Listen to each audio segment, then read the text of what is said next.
Ryan Reynolds here from Mint Mobile. With the price of just about everything going up, we thought we'd bring our prices down. So to help us, we brought in a reverse auctioneer, which is apparently a thing. Mint Mobile Unlimited Premium Wireless. How to get 30, 30, bit to get 30, bit to get 20, 20, 20, bit to get 20, 20, bit to get 15, 15, 15, 15, just $15 a month? Sold! Give it a try at mintmobile.com/switch. Upfront payment of $45 for 3-month plan, equivalent to $15 per month required. New customer offer for first 3 months only. Speed slow after 35 gigabytes if network's busy. Taxes and fees extra. See mintmobile.com. After Zoomies at the dog park, it's time for Drive Up at Target. In goes a big bag of kibble and one squeaky chicken toy for the good boy. Drive Up that's ready when you are. Only in the Target app. Just tap Target. USAA knows dynamic duos can save the day, like superheroes and sidekicks or auto and home insurance. With USAA, you can bundle your auto and home and save up to 10%. Learn more and get a quote at USAA.com/bundle. Restrictions apply. Hey, it's Paris. You know I love sparkly things, right? Like stars. Duh. And thanks to Hilton and AutoCamp, I just slept under them. Picture me, serving looks by the fire outside my luxurious Airstream, making s'mores with the kids, while a national park is our backdrop. The great outdoors meets Hilton hospitality. That's hot. Explore all the new ways to stay at Hilton.com. Hilton for the stay. Not all meals are created equal. For instance, breakfast has the spicy egg McMuffin for a limited time, and lunch doesn't. McDonald's breakfast comes first. Ba-da-ba-ba-ba.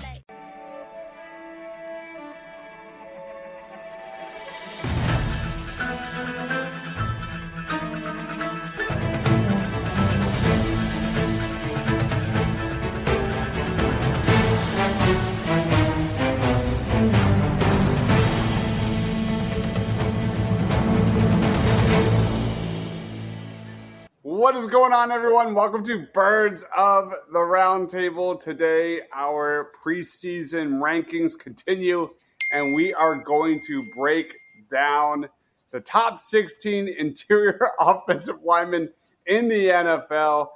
We have all of the rankings done, and we're going to go 16-1 as Shane works on the layout here. We are so back. It is officially Eagles season. The Eagles are back, so we are live. Chime in the comments. If you have a question or a comment about our rankings or the Philadelphia Eagles, we'll always stop and address your questions. Joining us, Ryan Reese at Philly Sports PSA. What's good, Ryan? Best opening yet. Let's go. Also joining David at PHL Eagle News. What's up, David? Doing good, man. On the eve of actual pads again and training camp, exciting. And then Shane, half NFL and X. What's up, Shane? And I thoroughly enjoy these ranking shows, but I'm so ready for real football to be back so we can stop ranking players and start talking about games we just watched. I absolutely cannot wait until we're talking about some – I mean, preseason's okay, but until we're talking about some actual regular season football. Let's go. Agreed. Let's jump right into this thing. Sticking with Shane. Number 16, Tyler Linderbaum out of the Baltimore Ravens. Talk to us about Linderbaum. Yeah, Tyler Linderbaum is a guy that I loved in the draft. He's got special run blocking ability. So good in the run game, which works out really well for the Ravens. He is undersized, and so he doesn't have a lot of margin for error in the pass game with his anchor, but he's an outstanding processor. He only gave up a 3% pressure rate last year that ranked 17th among interior offensive linemen. I think he's a really good player, and surprisingly, there's a lot of really good young centers in the league right now. It feels like a position that we didn't talk about for a long time. There's a lot of good young centers that are going to make an appearance on the list tonight. Yep, one of the best. I remember was I the highest on Linderbaum out of college in the NFL draft that year? I think I was. I feel like I was. I think I had him like mid-teens. But Ryan, you were the highest at number 13. Any thoughts on Linderbaum?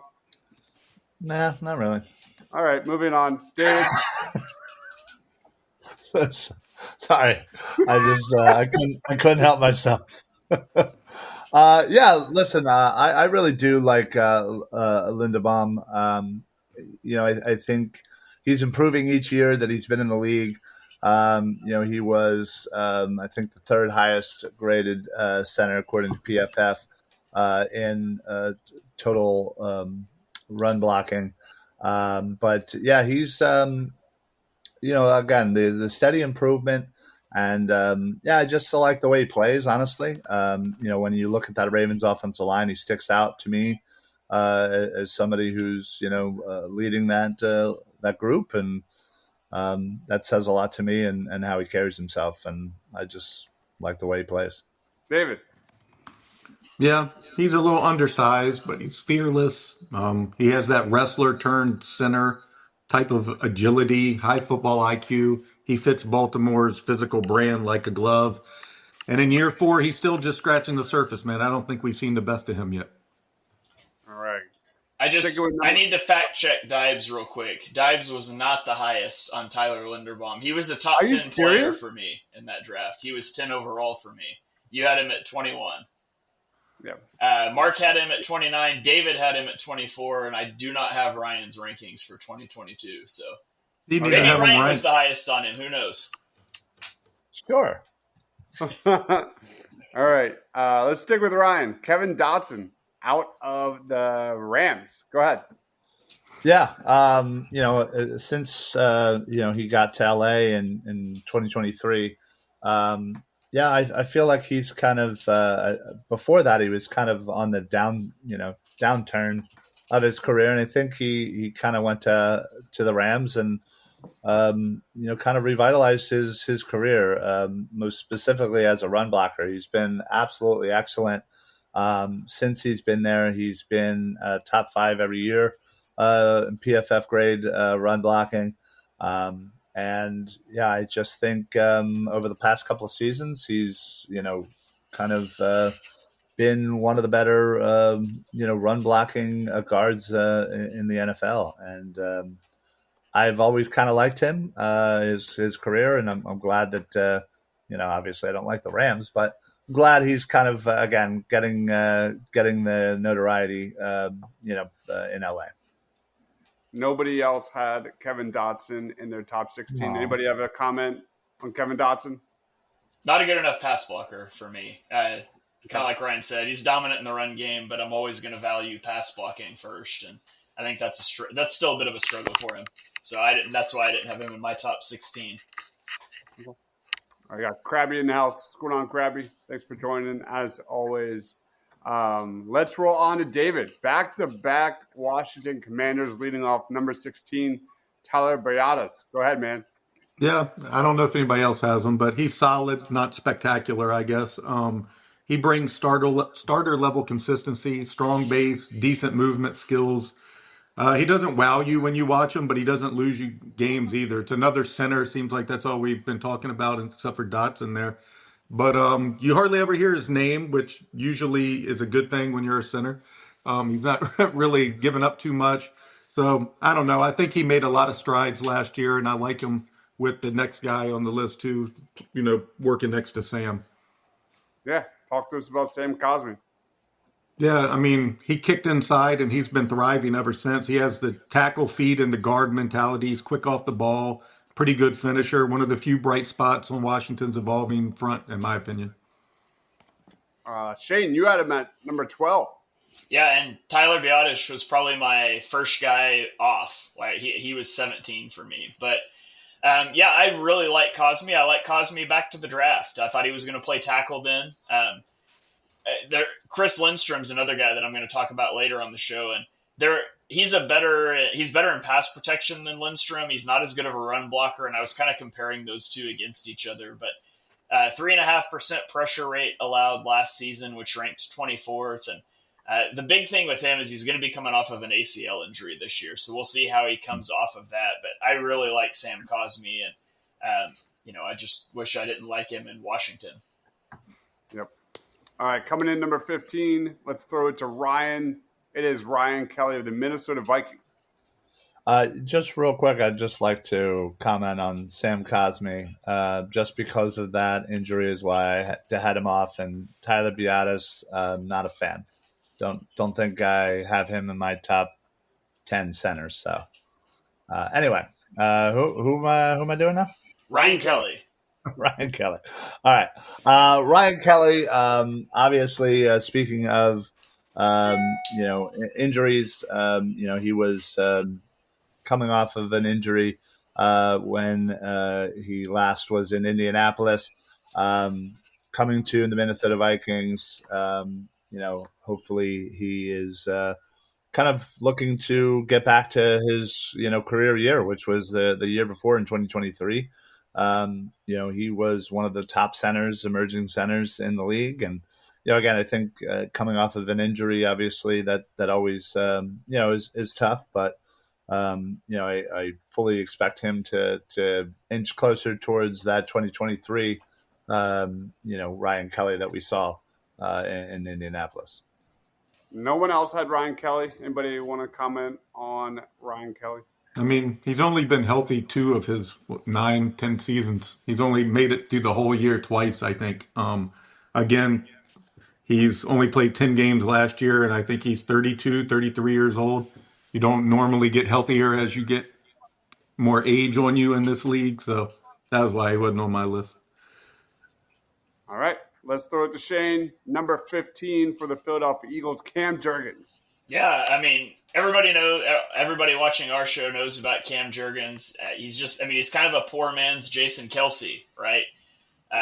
He's as special as a run blocker. He's solid in pass protection. There were some blitz pickup lapses and things, especially early in the year last year, which I think was to be expected with him changing positions and all of that, being more responsible for the protections and things. But I don't think he was getting beat in technical ways a lot. I think there were some processing and some pre-snap things that were costing him some reps. But he's a special run blocker, especially out in space, and the Eagles are really able to weaponize him in a similar way that they did with Jason Kelce. So that's why I've got him at 15, just slightly ahead of Tyler Linderbaum. David, you have him at 15. 13. Yeah. 13. Any thoughts on Cam Jurgens? Yeah, I mean, Shane nailed it. He is as athletic as it comes. He's built in the same mold, rangy, twitchy, fast in space, gets to the second level as Kelce, which is, the player he followed in there. And if his anchor holds up, he'll be a starter for a decade or more. I mean, he is, a long-term foundational piece for the Eagles offensive line. Yeah, it fits like a glove, man. The way he fought through injury, the toughness, that was pretty memorable last year. Any thoughts on Cam Jurgens, Ryan? Yeah, obviously he is. I feel like he's improving each year. Obviously, he battled some, nagging injuries, but him. I think with that rest of that line, I think he's only, sky's the limit. Only kind of going to be moving up. So I'm definitely excited to kind of see him, and hopefully that he can remain healthy for the entire season. All right, let's throw it to Shane. Number 14, Ben Powers of the Denver Broncos. Yeah, he had a 3.4% pressure rate allowed last year. He's not an outstanding athlete in the way that, like a Cam Jurgens or a Tyler Linderbaum is, but he's got great technique and timing and discipline that really maximizes what he's able to do. And it's good enough to get him, into my top 16 here at number 14. So, wish he had a little more athleticism at times and it would vault him higher, but he's a very good interior guy with the limited athletic tools that he has. Ryan, you had him at 12. Any thoughts on Ben Powers? Yeah, this is a guy that I think kind of doesn't get a lot of credit, but he kind of does all the little things, really well. And, obviously he's, certainly not, going to be, starring in any commercials anytime soon. But, this is a guy that, has pretty good pass blocking grades, decent run blocking grades. But what's good is that you saw an improvement all of last year throughout the season. I thought he just got better as the year went on. So.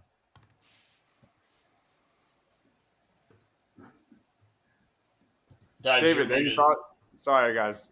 David, any thoughts? Yeah, I mean, like they said, he's thick, stout. He's built for trench warfare. He's a type of throwback kind of guard. He's not flashy, but he's very difficult to move.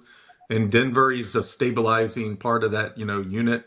He started with the Ravens, showed how much value he had, and then signed for $50 million in Denver, and he's probably going to get another contract out of that when that one's up next season. All right, Shane. Your number 13 is Wyatt Teller of the Cleveland Browns. Yeah, he had a bad year last year. And he's got a running mate that we're going to talk about in a minute that was in the I'm just going to lump them both together because my number 11 is Joel Bitonio. And both of these guys playing for the Browns had bad years last year, but they both did it in terrible situations. They had 4 different starting quarterbacks, and they all sucked. Bitonio played next to 3 different left tackles in the middle of it. Wyatt Teller was battling through some injuries in a pass-heavy scheme with horrible quarterbacks. And just not good years for either of them, but I think they're both great players playing in a dumpster fire. Teller he's a powerful run blocker on a team that just didn't run the ball nearly enough. And Bitonio is a very consistent player that's really well-rounded in all facets of the game. And again, I think both of these guys were really hurt by situation. And then a little bit for Teller also with injuries last season. So I'm going to go ahead and plug Bitonio into my list here. I've got him at 11 and 13. And I think they're a really good, strong interior core that just couldn't catch a break last year. David, you had Bitonio at number 10. Yeah, I like him. Teller, I'm very familiar with. He played for Virginia Tech. He's great in the run game, like Shane said. I think he's 31 this year, battling injuries, and kind of like I said earlier about Kelly. When you start getting that kind of age on you and start battling injuries, I kind of just bow out. Bitonio also is, 30 plus years old, but he probably had the most veteran presence on that line, and he's much better in pass protection, which is a big deal for me. And I think, he's been the foundational piece throughout all that chaos they've had in Cleveland over the years. We got Eagles Eric in the house. What's going on, Eric? Ryan, any thoughts on Bitonio before we roll on? Yeah, I've liked Bitonio for years. He's, I believe he's 34 heading into the season. So he's certainly up there. Obviously did not have a great year, as Shane said, kind of a dumpster fire in Cleveland, as it normally is, but even more so last year. So I look for him to kind of bounce back and get to, again, his normal ways. Obviously, yes, age is certainly a factor, but when it comes down to it, he has been the foundational piece of that offensive line in Cleveland, since Joe Thomas. Yeah. All right, David, you're number 11, Eric McCoy of the New Orleans Saints. Yeah, I like him a lot. He's a hyper smart center, really good feet. He anchors New Orleans interior with consistency. He's always keeping things clean on the Saints offense. He's probably the guy who'll, be there. I think he's 26, 7 years old to, assume the post Drew Brees identity for the next quarterback that takes over down there in New Orleans. And he had an 89 rating in Madden, so that's pretty good. You're muted again, Dives. Ryan and Shane, any thoughts on Eric McCoy? Well, I have some thoughts that you should fix your mute button. Hey-o. I do like him. He had a bit of a groin injury early in the year last year. But once he came back, he was having a fantastic year.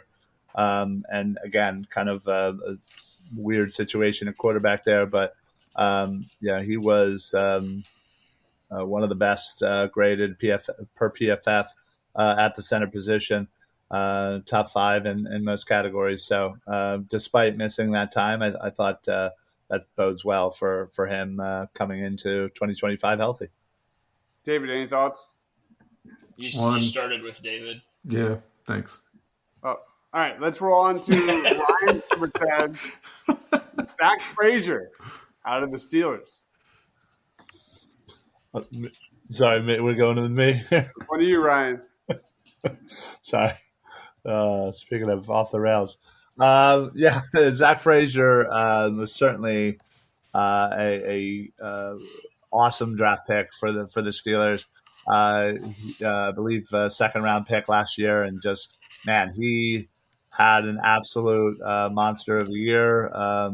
He's 24 years old, heading into his second season, and man, if he can continue to build on the year that he had in Pittsburgh, man, it's going to be one less thing that Steelers fans have to worry about. Absolutely graded, solid all around, and both run and pass. So yeah, I thought he was one of the better offensive linemen in the 2024 class. David, Shane, any thoughts on Zach Frazier? Yeah, he would back-to-back centers in McCoy at 9, Frazier at 10 for me that play for teams that just won't take the quarterback position seriously. But Frazier was amazing as a rookie. I think there's a lot of shades of Creed Humphrey in his game. He's not as athletic as Creed, but he's got elite play strength. A lot of his pass protection losses were against looping defensive ends, which I think is pretty easily correctable. But even at that, he only gave up a 2.1% pressure rate, which was fifth among all interior offensive linemen. So Zach Frazier's awesome. Had an awesome rookie season. Can't wait to see what he does in year 2. Any thoughts, David? Yeah, I mean, he's a center with the wrestler's balance, a technician's brain. He's going to anchor that, line for a decade. He's just a Pittsburgh kind of guy, too. Just a really great pick. Yeah, you can't go wrong with that. And I think I'm seeing the trend here, like 75% of these guys are centers, it's seemingly looking like. All right, let's stick with David and his number 9, Chris Lindstrom of the Atlanta Falcons. Yeah, I think he's been underrated for years. He's rightfully paid and respected now after signing that $100 million contract extension with the Falcons. He's a movement guard, elite reach, blocking ability. He wastes no motion whatsoever, and he's just a really good fit with Atlanta's wide zone heavy scheme. All right, Ryan, any thoughts on Lindstrom? David said it beautifully. It's a little bit underrated, but man, 3-time All-Pro. Has a fantastic leading PFF marks throughout the season last year, and I just think he's such a great run blocker, especially the last couple of years. I'm a big fan of his. All right, I think for the first time ever, we have like pretty much even across the boards, nobody above 7 or higher.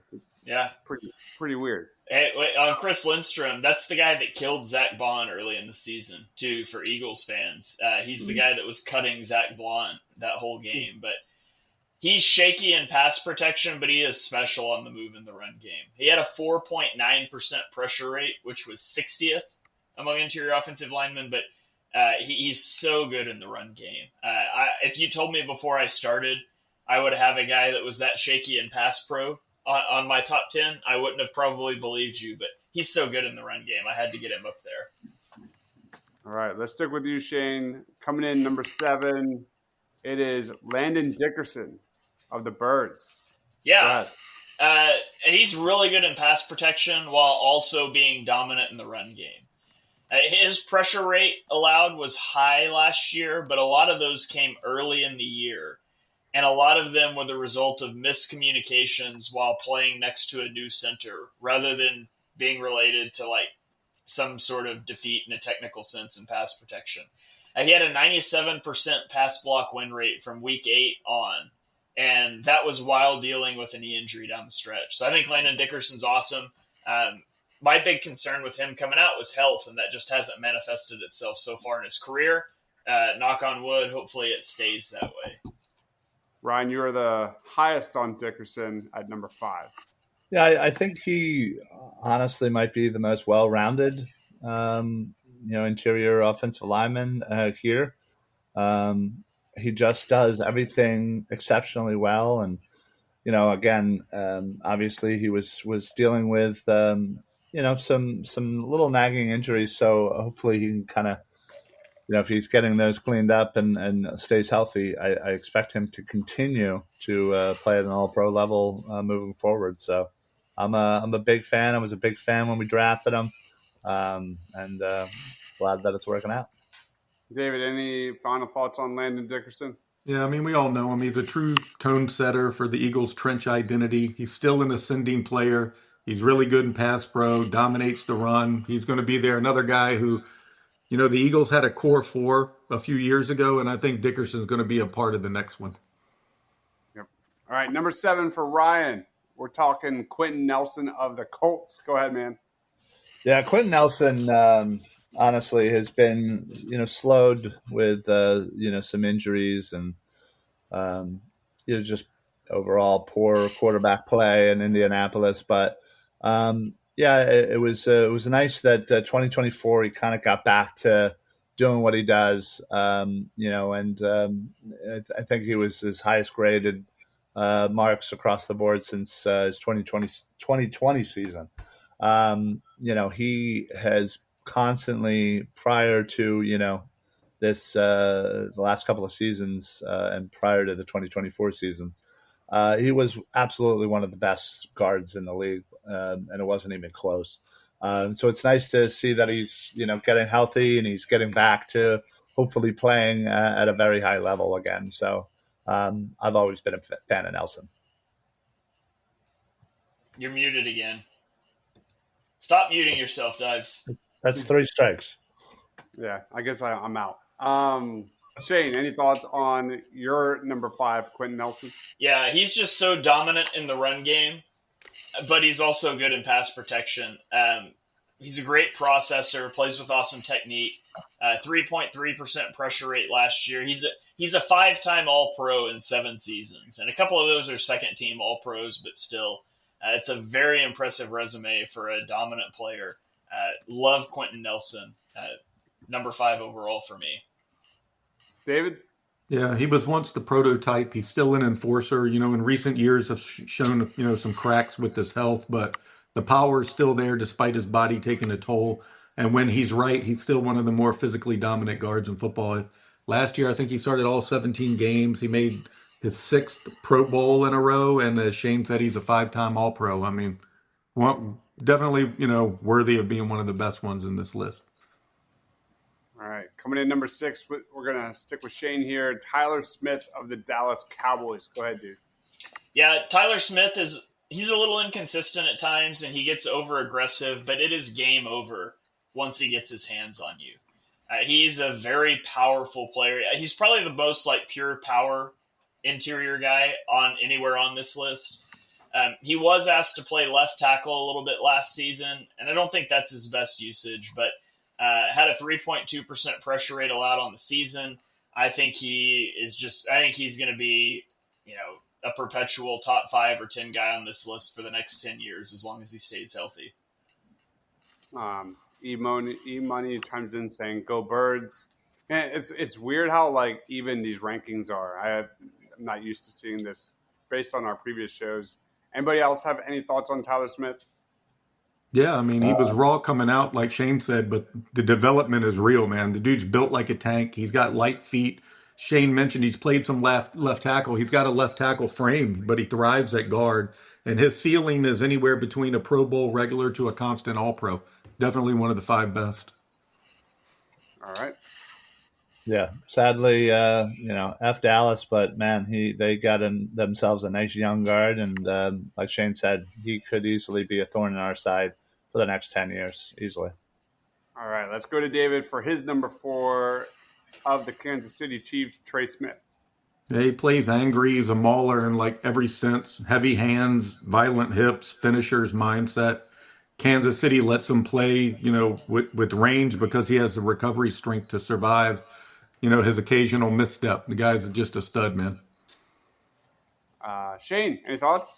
He's so dominant in the run game. There's lapses in his pass pro technique that he needs to clean up, particularly with his strike timing. But that was more consistent last year than it has been over the first couple years of his career. He's developed a little better feeling of space and timing than he came out with.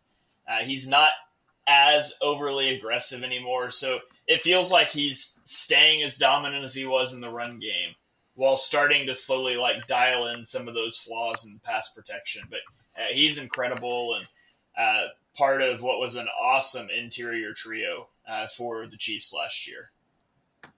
Eagles Eric chimes in saying the Dallas Cowboys should put Tyler Smith at right tackle. Steele is a good run blocker, but can't pass block to save his life. As an Eagles fan, I wholeheartedly disagree. I don't want keep Steele at right tackle.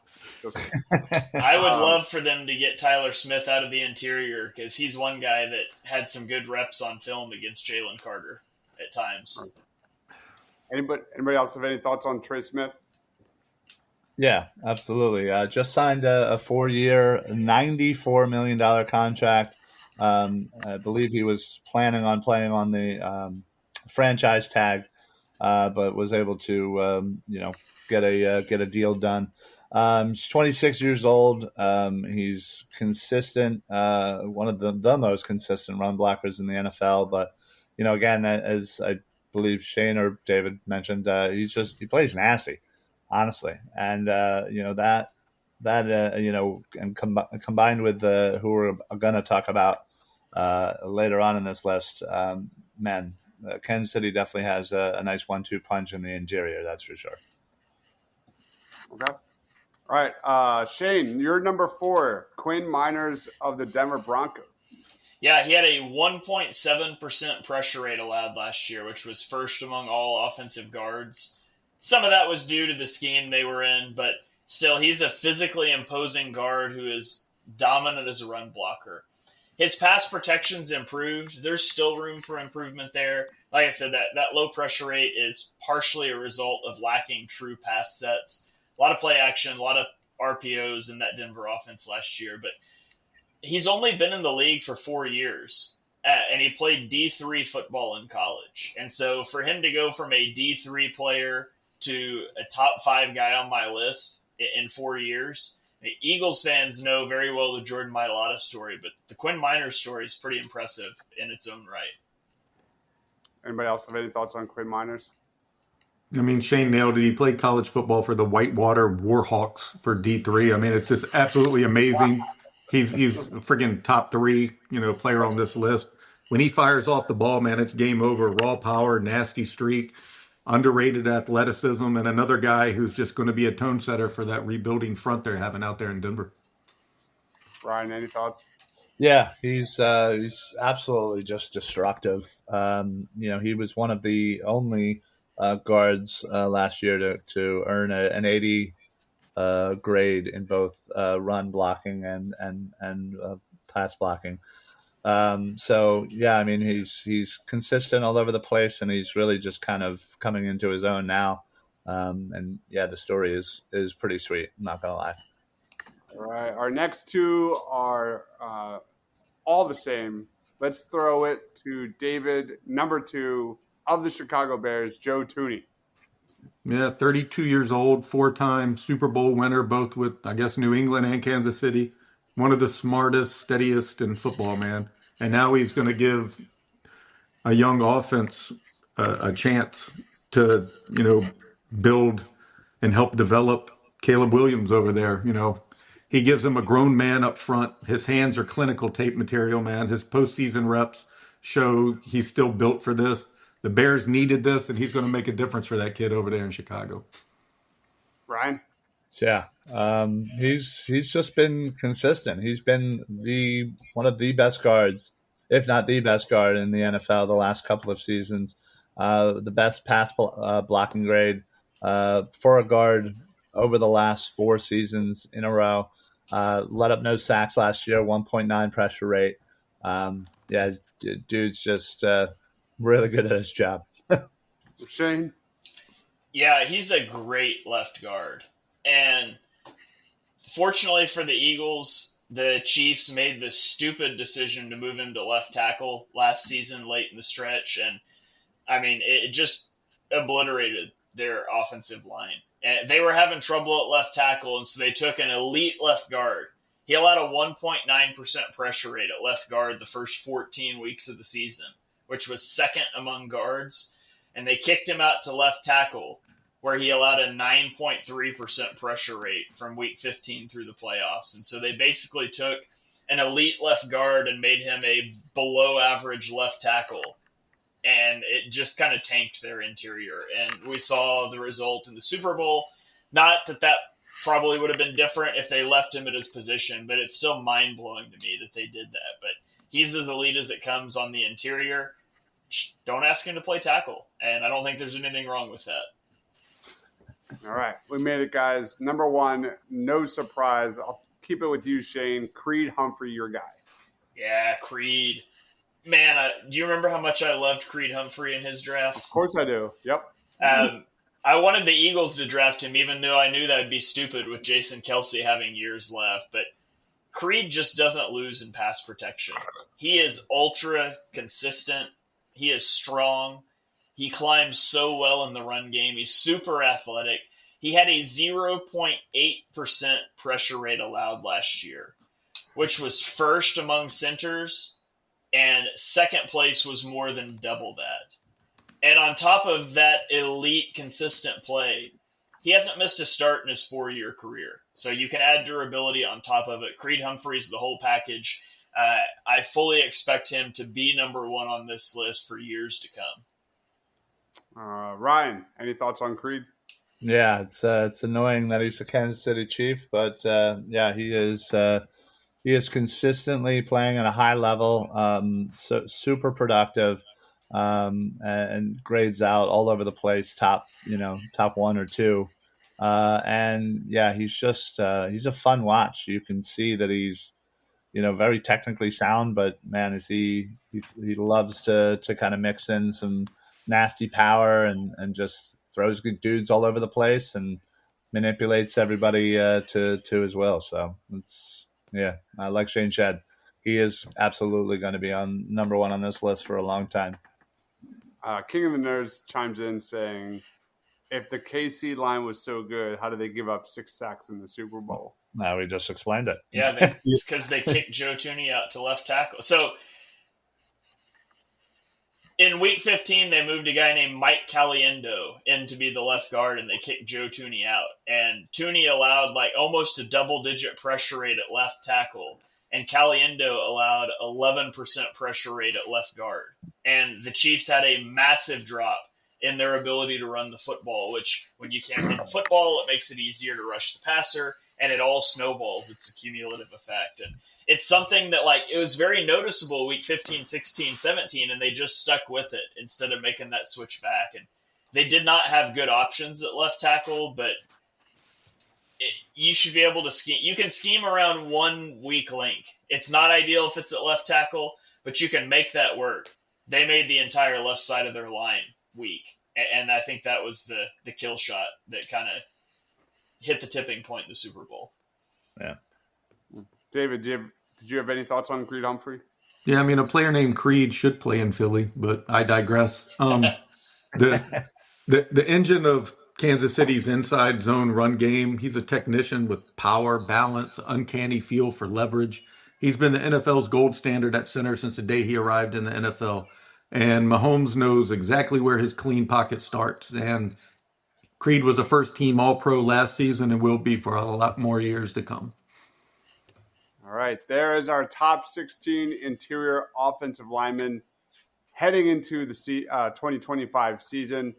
Before we wrap it up, quick Eagles training camp question for the roundtable. Who is the player you're looking forward to follow the most during training camp? Go ahead, Shane. Who is your guy? I mean, it's got to be Andrew Makuba. I want to see what he's got at safety because so much is up in the air in the secondary. Makuba and then the Ringo Adoree-Jackson battle. That's what I will have my eye on. That's a really good one. What about you, David? Yeah, I'm going with Keely Ringo. On one side, you got Keely, young, freakishly athletic, great deal of untapped potential. He's no longer the raw project from Georgia. He's bigger, smarter. He's had, all these years of on-the-job training. And on the other side, you have Adoree Jackson, the veteran pickup, a la like Isaiah Rodgers last season. He didn't get a lot of headlines when he was, picked up, but he started over 80 games in this league. He's played in big moments. He's been burned. He's been great. He's bounced back. He's battled. And he did not come here to teach. He came here to win a job. So that's going to be a fantastic battle to watch play out. Agreed. Can't wait for that battle. What about you, Ryan? Well, and what is no shocker to anyone, I'm going to be looking forward to The linebackers. There you go.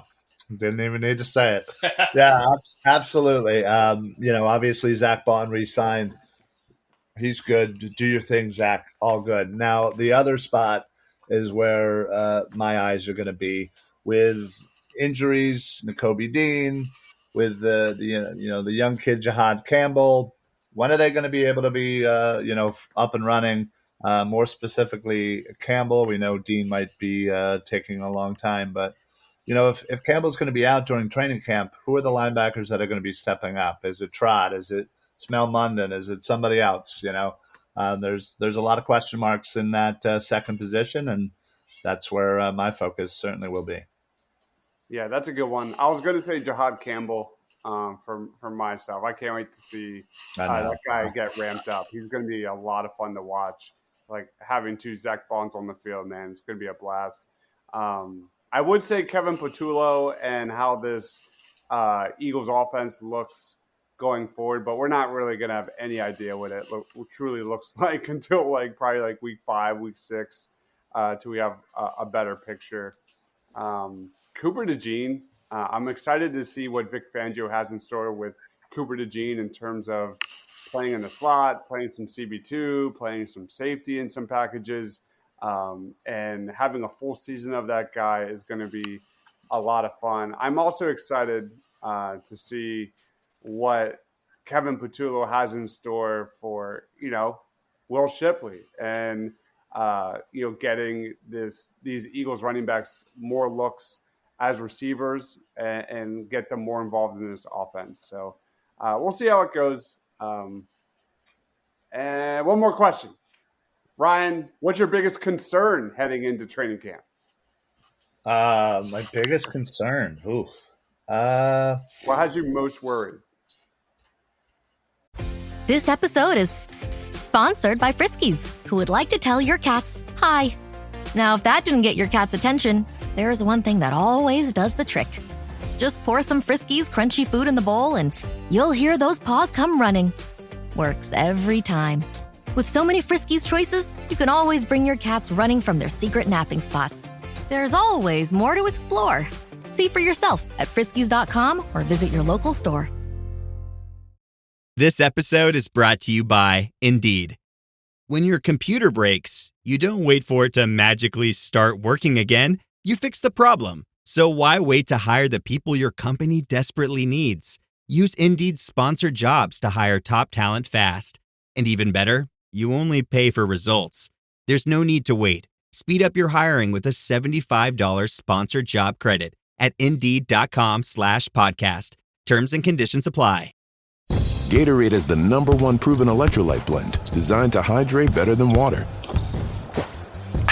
So you can lose more sweat and raise your game. Gatorade, is it in you? My name is Happy Gilmore. I haven't swung a club in years. You know what you gotta do. Grip it and rip it. Or... Oh, now that is some Happy Gilmore. Everyone is talking about the comeback kid, Happy Gilmore. Happy knee. Yeah, baby. Happy Gilmore 2, only on Netflix July 25th. Rated PG-13, may be inappropriate for children under 13. My cat Freddie loves to be brushed and cuddled. But stirring up his cat allergens meant sneezing and itchy eyes. Then I found Purina One Live Clear. It's cat food that reduced the major allergen and my suffering in as little as 21 days. Now, we feel closer than ever. If you have issues with cat allergens, you really need to try Purina One Live Clear. Try new Purina One Live Clear today. Purina One, a difference from day one. Everything has me worried. Really? Everything? I'm an Eagles fan. In the back of my head, every scenario that we're all saying, oh, man, this is great, blah, blah, blah.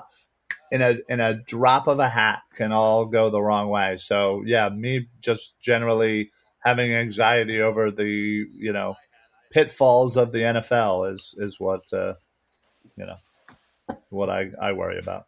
What about you, Shane? Is there anything that you can think of that has you the most concerned? I feel like the thing I'm always just concerned about with training camp is injuries. It seems like every year around the NFL, some big name player goes down with an ACL or something like that in training camp. And I mean, injuries always suck, but they hit especially hard in training camp when you're just gearing up and you're not even to meaningful games yet. So that's the thing that I always am on the edge of my seat about is just get through training camp healthy. Like, get to week 1 fully healthy, and that's all I really care about. David, do you have anything? If I had to pick a position, it's linebacker. I do not think Jahad Campbell and Nakobe Dean will be ready week 1. So you're looking at Trotter or Smile Mondone or another Howie Roseman August phone call trying to pick up a piece to cover for a few weeks, and that is not ideal. All right, there it is. That wraps up our Birds of the Round Table heading into training camp. Expect tons and tons of Eagles content as I guess they hit practice tomorrow, correct? Yeah. First day of practice tomorrow. Throw it to Ryan. Final thoughts, plugs, time's yours, man. Yeah, this is a great day. This is like Christmas Eve. We finally made it to actual training camp. We can stop with the what ifs and the what's going to happen here and there. Now we get to get updates. If you're anybody that's on X, make sure you put your X notifications up. So anytime something happens, you get an immediate notification. Just don't do what's the darn guy? Oh, why am I blanking on his name? The guy that nobody likes. Reporter, small, Elliot Shore Parks. Yeah, don't do him. He's a jerk. Fight me. What? That's not the guy I would think of. No, anyway. When it comes to training camp, he's always overcritical of Jalen Hurts and every little thing that he does. So I don't like that. Get out of here. Yeah. You and your soccer jersey wearing ass, you can get the hell out of here. Who was the guy that Joel Embiid got in a fight with? Oh, that's I'm drawing a blank. What was his name? That would be the guy that's my go-to. Yeah, but he's not a football guy. Yeah. Yeah. Joel Embiid fights a reporter. It's not Keith Pompey. It's no, not Keith. What was his name, dude? I know who you're talking about. Damn it. Marcus Hayes. Marcus Hayes, yes, he is. Oh man, that guy's a clown. He is a J.O. of all J.O.s. Shane, final thoughts, plug. Yeah, man, I don't know how we got there, but wrap up our offensive rankings. We'll dive into defense next week. Follow all of these guys on Twitter. Be sure you're subscribed to the Pinpole Network. We'll have lots of content coming your way as we ramp up to the regular season. And I'm going to have BLG on Saturday, and he's going to give us some info on training camp. So I'll have BLG on the pod on Saturday, so you can look for that episode to drop, as well as lots of other stuff dropping throughout the week. So stay tuned. David? Yeah, man. Just start following everybody. It's that time of year where you want to turn your notifications on. I'll be at camp, I think, the 3rd through the 9th. I got a training camp preview piece out today. You can get off my Twitter handle. But yeah, and RIP Ozzy Osbourne, man. Yeah, for real. Yeah, and I remember watching that concert like 2 weeks ago too. Yeah, it's insane. It's crazy. Well, man, sad day for sure. And what's also crazy is college football season is like nearly a month away. So expect Ryan and I to have some shows coming soon on that and Eagles draft targets. I have no idea how it's almost college football season. That just blows my mind. But guys, thank you everyone for watching. We'll be back Tuesday next week He is Ryan Reese at Philly Sports PSA. My man David at PHL Eagle News. Shane Haff, man, I can't figure this out. At Shane Haff NFL. He's getting it. Thank you everyone for watching. For Ryan, for Shane, for David, for myself, stay awesome.